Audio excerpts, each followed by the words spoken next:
Good morning, viewers. You're watching Republic TV. My name is Priyanka Das and welcome to today's segment of Quick Morning, where we delve into the latest news and updates from around the country and across the world to set the tone for your day. From tracking PM Modi's visit to Odisha to the ongoing Assam rescue operations. But that's not all. We'll also be bringing you the latest updates from the realms of business, sports and entertainment in our jam-packed lineup for this morning. So let's kickstart today's mega news day here on Republic, as always with the nation first this quick morning.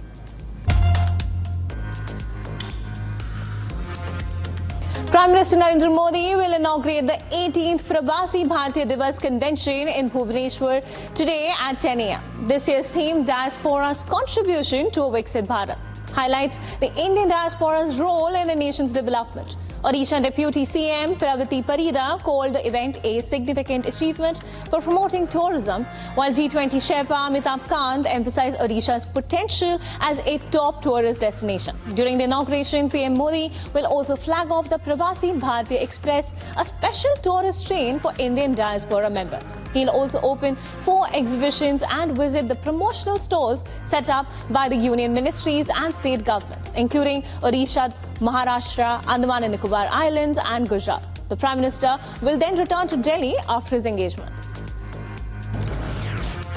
At least 6 devotees, including 3 women, died and dozens were injured in a stampede at the Lord Venkateshwara Swami Temple on the Tirumala Hills on Wednesday night. The incident occurred as hundreds of pilgrims jostled for tickets for the Vaikuntha Dwara Darshana. Set to begin on January 10th, the stampede was triggered when a DSP opened the gates, causing a surge of people. Videos of police administering CPR to the injured devotees have gone viral.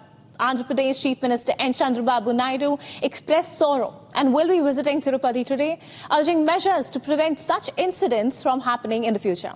But the CM and Prime Minister Modi have extended the condolences, while the injured are being treated at local hospitals.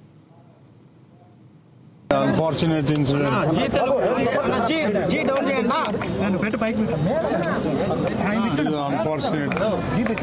Sir आप इसके पहले आप prepare नहीं थे preparation में थे कि नहीं इतना लोग आएंगे ऐसे करके तो थोड़ा बहुत तो आइडिया है, ये बोल के नहीं, थोड़ा बहुत आइडिया है, ऐसा होता बोल के हम नहीं सोचे। थोड़ा इंटेलिजेंस का भी रिस्पॉन्सिबल लेना है, तो कल सीएम साहब सब बताएंगे। आज रात को पूरा रिपोर्ट आएगा। अब तक ऑफिशियली कितने लोग मर 6 लोग मर गए। वो कहाँ के लोग हैं सर सब लोग? थोड़ा लोग तमिलनाडु है, आंध्रा भी है, तो एक बॉडी आइडेंटिफाई हुआ, 5 आइडेंटिफाई करने का है। Let us see after tomorrow. The upcoming Delhi Assembly elections have seen a shift in the political alliances, with the Aam Aadmi Party gaining significant backing from major India bloc parties, including the Trinamool Congress, Shiv Sena UBT and Samajwadi Party. This development has dealt a blow to the Congress party, which now finds itself without support from any of the India bloc allies for the poll. Our Chief Arvind Kejriwal confirmed TMC support, with West Bengal Chief Minister Mamata Banerjee backing the party. Additionally, Shiv Sena UBT is planning to campaign for AAP. Meanwhile, RJD leader Tejaswi Yadav clarified that the India bloc was only intended for the Lok Sabha elections and no coordination has been planned for the Delhi polls, signaling the growing rifts within the alliance itself. तो India गठबंधन लोकसभा के लिए ठीक है, और उसका कोई विधानसभा से लेना देना नहीं है। और सपा या तृणमूल का दिल्ली में क्या असर है, मतलब जैसे कल को मैं आपसे कहूं कि ऑस्ट्रेलिया के इलेक्शन में मैं एक पक्ष को सपोर्ट कर रहा हूं, तो जितना मेरा इम्पैक्ट ऑस्ट्रेलिया में पड़ेगा उतना ही समाजवादी पार्टी तृणमूल का दिल्ली में पड़ेगा। मतलब वो समझ रहे होंगे कि उनके ऐलान करने से दिल्ली थर्रा गई है और चुनाव एक तरफा हो जाएगा, तो हो सकता है भाई ख्याली पलाव तो बड़े बड़े नेताओं भी पाल सकते हैं। Rescue operations are continuing around the clock at an illegal coal mine in Assam's Dima Hasao district. Where 9 workers remain trapped after the mine was flooded on Monday, water pumps flown in from Nagpur are aiding the dewatering process, which is crucial for the divers to safely enter and search for the trapped miners. On Wednesday, the body of one of the workers from Nepal was recovered 85 feet below the surface by the army divers. The ongoing operations involved personnel from the Navy, Army, NDRF and SDRF with high-capacity pumps capable of removing 5,000 gallons of water per minute. The rescue teams are closely monitoring the water levels and are prepared to deploy divers as soon as the water recedes. Maharashtra Chief Minister Narendra Modi has ordered a special investigation team probe into the allegations of fake birth certificates being issued to illegal Bangladeshi immigrants in Malegaon. The inquiry follows BJP leader Kirit Somaya's claims that around 1,000 individuals from Malegaon misrepresented themselves as Bangladeshi Rohingyas to obtain the fraudulent birth certificates. The SIT, led by DIG Nasik and including officers from the district administration and local police, will investigate the matter and propose measures to address the issue. The Nasik collector and municipal corporation have already initiated a comprehensive review of the case. बड़े प्रमाण में बांग्लादेशी और Rohingya को birth certificate दिए ऐसा घोटाला सामने आया है। इसकी जांच करने के लिए महाराष्ट्र के मुख्यमंत्री देवेंद्र फडणवीस उन्होंने एक विशेष जांच समिति SIT की स्थापना की है। पुलिस महानिरीक्षक, नगर विकास आयुक्त और जिलाधिकारी के सदस्य होंगे। मालेगांव और महाराष्ट्र के सभी बांग्लादेशी रोहिंग्या को वापस बांग्लादेश भेजा जाएगा। BRS working president and MLA KT Rama Rao is scheduled to appear before the Anti-Corruption Bureau today for questioning in connection with the Formula E case. The Telangana High Court has granted permission for KTR's advocate to accompany him during the proceedings, ensuring legal representation. This follows a prior incident on Monday when KTR was stopped by police on his way to the ACB office and later submitted a written response to the officials. A fresh notice for questioning on January 9th led KTR to file a petition seeking permission to attend with his legal team. Kulgam police have arrested over 3 ground workers and seized arms and ammunition in a crackdown on militancy. Among those arrested is Obaid Khurshid Mir, a resident of Thokerpura, Kaimo, along with 2 others. During a security operation on NH-44, authorities recovered an AK-47 rifle, magazines, rounds, hand grenades and an ammunition pouch. The total haul included 2 AK series rifles, 5 hand grenades and 240 rounds of ammunition. The arrest, made under FIR number 2/2025, marked a significant effort in curbing militancy in the Kulgam region. Protests are intensifying in Pithampur, Madhya Pradesh as local organizations and residents oppose the disposal of the Union Carbide waste, citing environmental and public health concerns. The Pithampur Bachao Samiti, a leading protest group, has announced plans for a demonstration outside the Divisional Commissioner's office in Indore on Thursday. Hemant Hirole, the organization's convener, warned that the incineration of the hazardous waste could have severe ecological consequences and jeopardize the nearby national institutions, including the Army Center in Mao and the Raja Ramana Center for Advanced Technology in Indore. While the Madhya Pradesh High Court has ordered the state to dispose of the waste within 6 weeks, it did not designate an alternative disposal site, leaving residents anxious about the future. Manipur Chief Minister Biren Singh on Wednesday described the ongoing ethnic violence in the state as very unfortunate and clarified that his government is not to blame, asserting that the conflict began after the Metis community demanded scheduled tribe status. Speaking to a gathering of internally displaced persons at the same secretariat, Singh emphasized the need to avoid politicizing the situation during such a human crisis. He explained that the violence escalated after the Manipur High Court directed the state government to consider considered recommending the inclusion of the Meitei community in the ST list, which was met with strong opposition from tribal bodies. Singh urged a change in mindset and called for the involvement of genuine experts and security forces to address the conflict, while his government continues to provide relief to the affected people.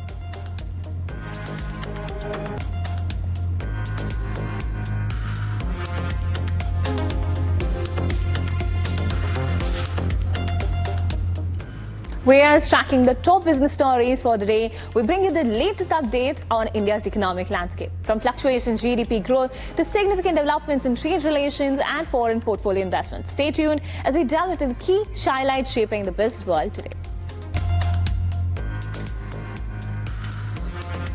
Tata Consultancy Services, India's largest IT services company, is set to announce its third interim dividend for the financial year 2024 today, alongside its fiscal third quarter earnings report. In an exchange filing dated December 31st, TCS confirmed that its board of directors would meet to consider the declaration of the dividend, with a record date for the payout set for a Friday on January 17th. This move marks TCS's third interim dividend for the financial year, following its consistent track record of rewarding shareholders. In 2024 alone, TCS paid a total dividend of ₹75 on 5 separate occasions. The company's Q2 results of FY 2025 saw a 5% profit surge to ₹11,909 crore, with revenues up 7.7% to ₹64,259 crore.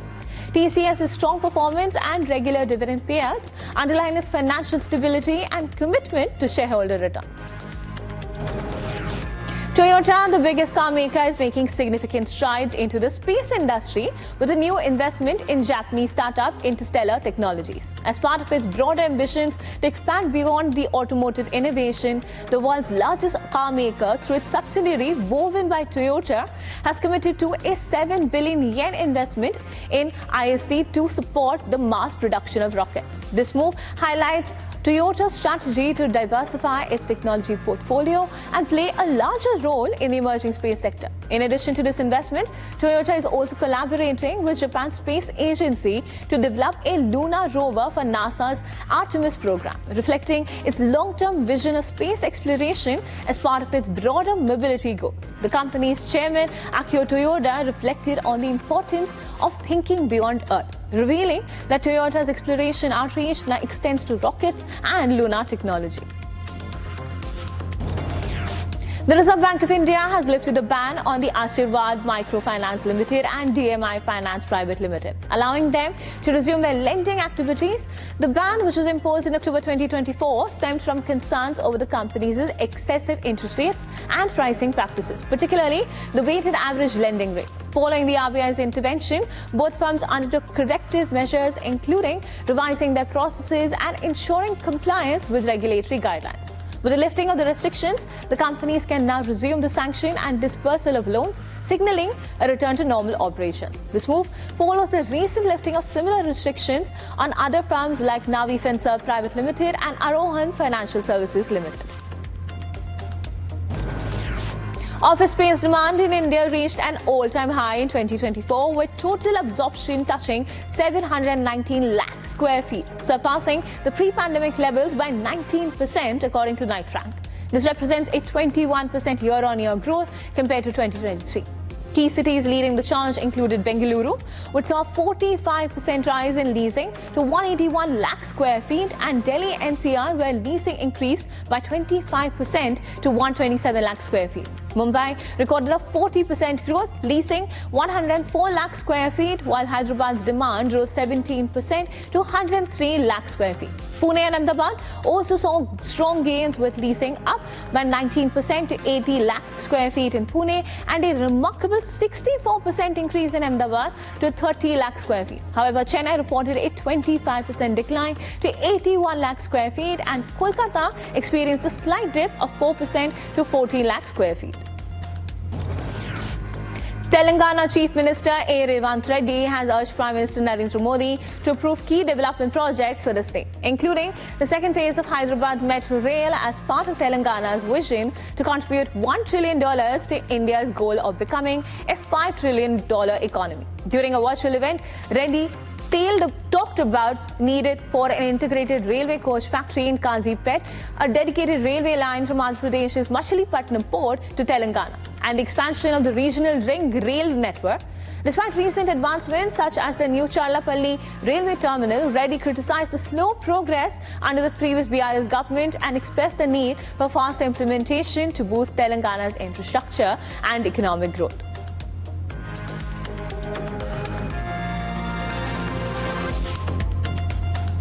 Moving on to our international segment, where we're tracking the ground pulse of some of the biggest global headlines. Today, we delve into significant developments from around the world, from diplomatic tensions in the Middle East to the devastating fires in Los Angeles. Stay tuned as we unravel the latest updates shaping the global landscape.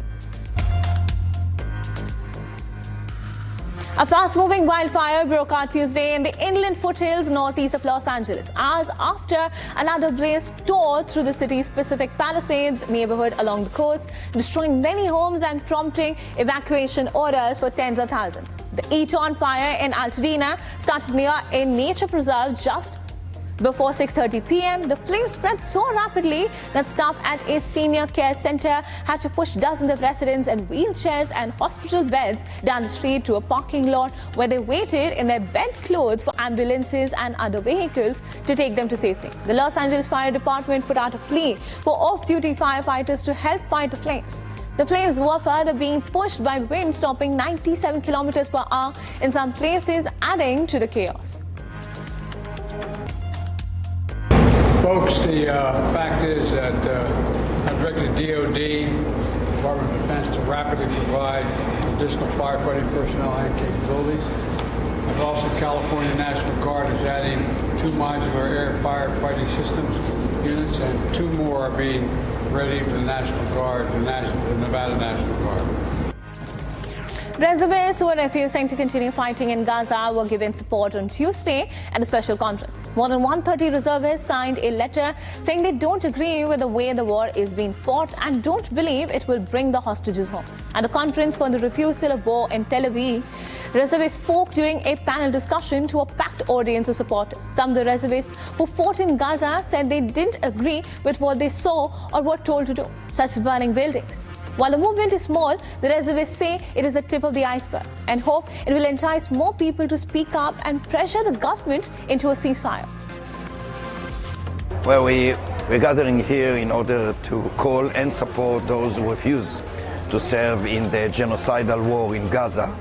This is not only a right, a conscious right, but this is actually a duty, a moral obligation to refuse to take part in the atrocities that Israel is responsible for in Gaza. Finland's foreign minister reiterated her country's support for Ukraine amid ongoing Ukraine-Russia war. The minister, who is on a visit to Kyiv, met with Ukrainian President Volodymyr Zelensky and backed the country's demand to seek security guarantees from the front. During a joint press conference, Boltonen, who is also chairperson of the Organization for Security and Cooperation in Europe, said that Ukraine should remain the organization's priority. Prior to the meeting, the foreign minister also visited a children's hospital in Kyiv, which was struck by a Russian missile last year. British politics took a drastic turn on January 8th as Prime Minister expressed willingness to launch another inquiry into the grooming gangs case. This comes following constant attacks by billionaire Elon Musk on Starmer over his failure to prosecute those involved in the grooming gangs. However, the Prime Minister stood his ground that a fair investigation was conducted during his tenure as the public prosecutor from 2008 to 2013. In a press conference, Starmer assured that another inquiry would be launched if the victims' families demand one. However, the leader also said that action is required instead of an inquiry as opposition leaders pressed for a national inquiry. A huge 7-year inquiry was held under the previous Conservative government, though many of the 20 recommendations it made in 2022 are yet to be implemented. This morning I met some of the victims and survivors of this scandal, and they were clear with me that they want action now, not the delay of a further inquiry. The J inquiry, the last national inquiry, was 7 years, which would take us with a further inquiry to 2031. I think action is what's required. Following global outrage over the illegal detention of Italian journalist Cecilia Sala was finally freed and returned home on January 8th. The journalist arrived at Rome's Ciampino airport and was greeted by Prime Minister Giorgia Meloni as her family celebrated her safe arrival. Sala's liberation marked a major diplomatic and political victory for Meloni, whose recent visit to President-elect Donald Trump at his Mar-a-Lago retreat greatly enhanced her stature internationally at a time when Italy was negotiating Sala's release. Sala, a reporter, was detained in Tehran on December 19th, a week after her arrival in Iran on a journalist visa. She was accused of violating the laws of the Islamic Republic, though no concrete statement was released by the country.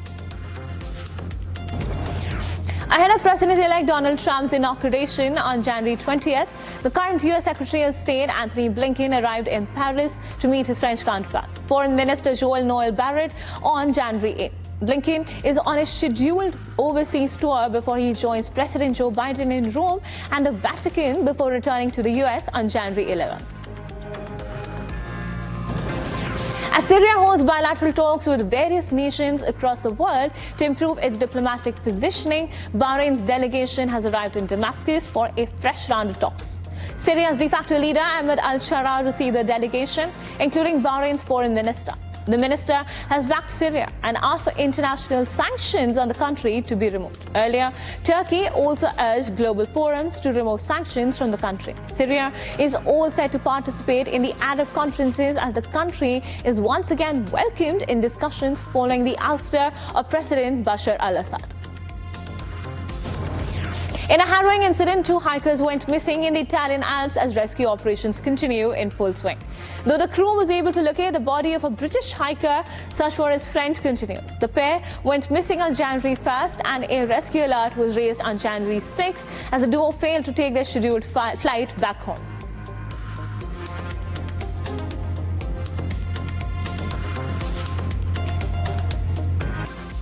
All right, viewers, it's time to dive into the world of sports with our segment dedicated to all the action-packed highlights and exciting matchups. Keep listening to All the Buzz right here on our sports segment.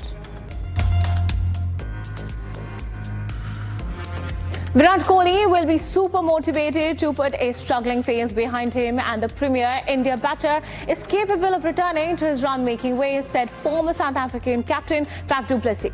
Kohli had a torrid time in Australia during the recent Border Gavaskar Trophy, amassing a mere 190 runs at an average of 23.75 across 5 tests, despite starting off with an unbeaten 100 in the first test at Perth. Du Plessis backed Kohli, his one-time teammate at the Royal Challengers Bangalore, to come back stronger from the struggles and said retirement is a very personal choice. New Zealand opener Martin Guptill has announced retirement from international cricket. He played 198 ODIs, 122 T20 internationals and 47 tests, splashing 23 centuries across formats. Guptill last played for New Zealand in 2022 and was not picked after he didn't accept the national contract from the New Zealand cricket. Overall, he notched up 23 centuries in international cricket and is the only double centurion for New Zealand in the ODI format. Afghanistan have appointed former Pakistan captain Younis Khan as their mentor for the upcoming edition of the ICC Champions Trophy. He previously served as the batting coach of the team in 2022. The Afghanistan Cricket Board confirmed the development ahead of the showpiece event. As for Younis Khan, he played 118 tests, 265 ODIs and 25 T20 internationals, scoring 10,099, 7,249 and 442 runs respectively. He also led Pakistan to its maiden T20 World Cup title in 2009. Sri Lankan spinner Mahesh Theekasana scripted history as he became the first spinner to take an ODI hat-trick against New Zealand and the 5th bowler overall as the visitors restricted the Black Caps to 255 for 9 after choosing to field first in a rain-marred second game of the 3-match series in Hamilton. The clash started a delay of 2.5 hours due to rain with 37 overs per side, and New Zealand lost their way from 143 for 1 to ending up with 255 for 9. The Board of Cricket Control in India will reportedly meet on Saturday, January 11th, to pick the squad for the Men's 2025 Champions Trophy in Pakistan and the UAE. According to the reports, the squad finalization deadline is Sunday. The announcement would likely come by the end of this week. The squad, though, will only be a provisional one, which can be changed till February 13th. Former Australian captain Michael Clarke was brutally honest in his assessment of the Sydney pitch, which was dished out for the fifth and final test of the Border Gavaskar Trophy, calling it extreme, as the New Year's clash got over in 2.5 days. Australia sealed the victory by chasing 162 runs in the fourth and final innings by 6 wickets, with the test lasting for just a little over 190 overs, and won the series 3-1. The Pakistan Cricket Board moved the ODI Tri-Series, also involving South Africa and New Zealand, from Multan to Karachi and Lahore, dismissing the talks about a delay in renovation work at those venues ahead of next month's Champions Trophy. The triangular series is a curtain raiser to the ICC showpiece, which begins from February 19th in Karachi. The PCB said preparations for the Champions Trophy are in full swing, with the renovation work at the Gaddafi Stadium in Lahore and the National Bank Stadium in Karachi set to be completed before or around the deadlines. Sam Constance, the 19-year-old firebrand opener from New South Wales, has had a couple of run-ins with Indian players in his first international assignment for Australia. On his very first day of the international cricket, Constance got a taste of what it's like after he had a shoulder barge with Virat. Constance has now spoken out on much debated topic and has said that he found Virat Kohli very humble. Constance also said that his entire family loves the former India skipper.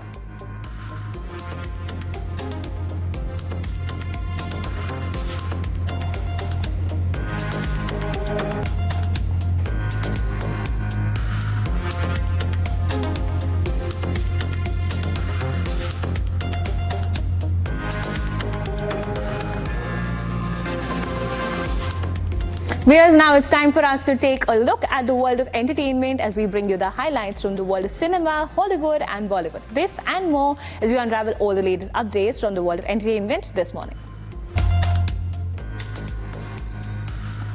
Stars including Mandy Moore, Mark Hamill and James Woods have been evacuated from their homes in the Los Angeles wildfires ripped through the area of California. Firefighters are battling wind-whipped wildfires tearing across the area, destroying homes, clogging roadways as tens of thousands fled and straining resources as the fires burned uncontained on January 8.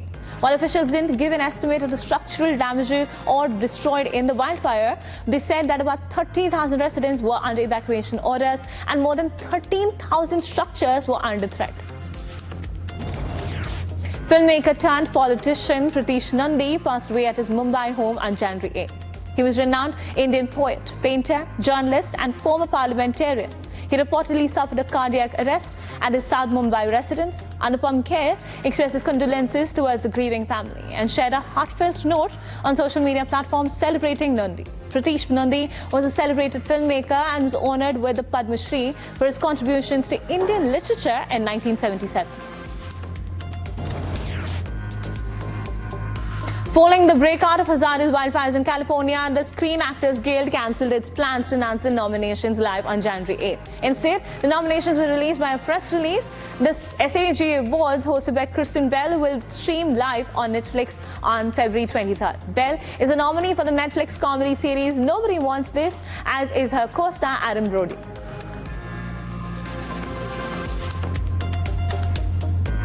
And that's a wrap for today's segment of Quick Morning. Don't go anywhere, viewers. We'll be right back tracking the top headlines and the biggest stories from across the globe, only on Republic TV.